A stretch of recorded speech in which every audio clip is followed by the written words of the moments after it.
Hello everyone and welcome to this new episode of Top's Tutorial.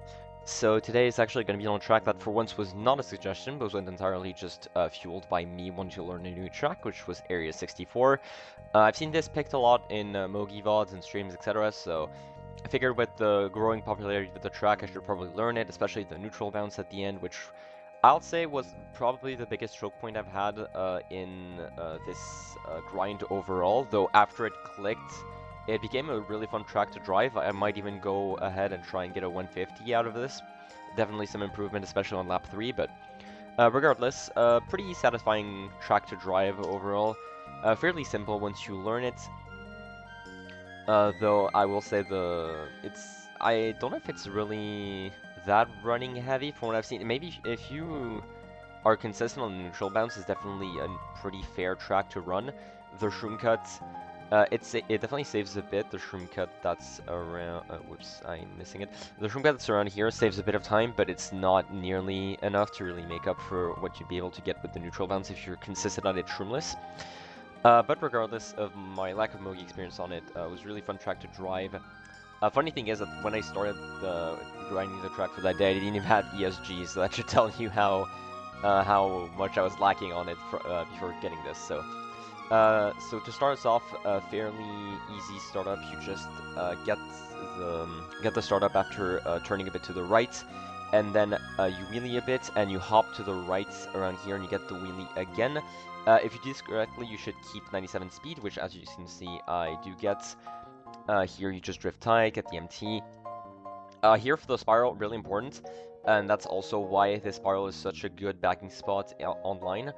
You want to do this entire spiral in just a single drifting motion. You don't want to release an MT because any MT you will release will just send you wide and lose you a lot more time than whatever the MT you get will give you.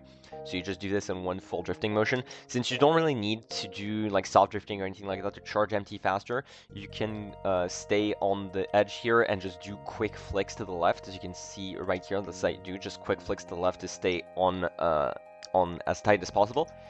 Here, release the MT to get an MT wheelie going into the ramp here. Drift to the right as you get off. This will give you not only lower air, but also really good alignment going into this next turn. Drift tight. Release the MT a bit before this stump right here. You want to go outside of it, but still really tight. As you can see, this is probably one of the cleanest examples I have. Shroom as you get onto the grass. Hop trick as you get onto it, so you get low air. Preferably, you want to, usually, you would want to get, once again, this is a really clean example of me landing right as the grass cuts off. Sometimes you land a bit before that. It shouldn't lose you that much time, but it's a matter of timing that you'll learn just as you play the track, really. Drift to the right, MT. You want to try and make it so you align as straight as possible going into this. This gap right here, if you go a bit, if you go far enough to the left, you can clear without dropping your wheelie. And I do advise that if you try and turn mid-wheelie, you try and turn here because you don't lose any time, you don't lose as much speed turning in wheelie mid-air. As you can see, I turn right here.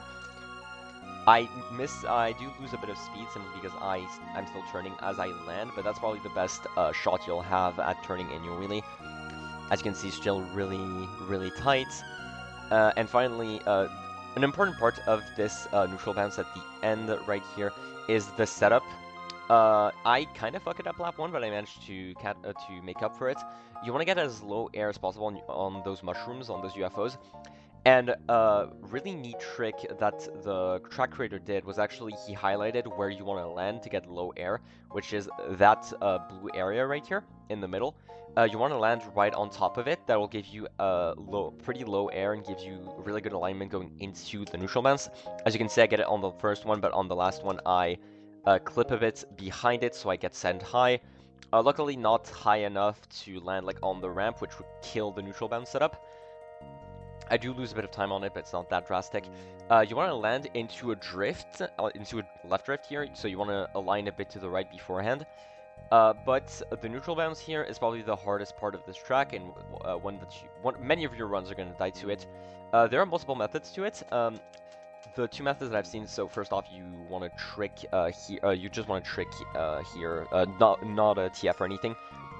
I've seen, so the point of a neutral bounce is that if you land from a trick as your wheels get parallel to the ground, not if they're already on it, but as, like, let's say you transition from a nosedive to neutral. If they get parallel as you hit the ground, you're gonna bounce and get over that grass cut here. The two main methods I've seen is either you do a really small nosedive as you're about to hit the ground to get back to neutral. The method I've done that found more consistent is that you nosedive throughout. Whoops, nice one. You nosedive throughout most of it, and right as you're about to land, right as the sparkles fade, the first few sparkles fade, you go into a tail dive, and as you see here, I get the neutral bounce perfectly and I get over. So test out those two methods. I recommend watching Kit's current BKT of the track to see what his method is. That is what I tried at first, but this method just turned out to be way easier for me, so I just stayed with that one, it's way more consistent. So as you can see, just tail dive right as the few sparkles are disappearing, and you get the neutral bounce to get over, and you just start a new lap. So overall, a fairly easy track once you get that neutral bounce down. A really fun track to drive overall. Might go back for it later. And once again, if you guys want to see any specific track in those top tutorials, don't hesitate to drop a comment or just send a message to me on Discord, and I'll make sure to try and at the very least try and see if I can grind it out. And now I'll just let you guys enjoy the clean run. See ya!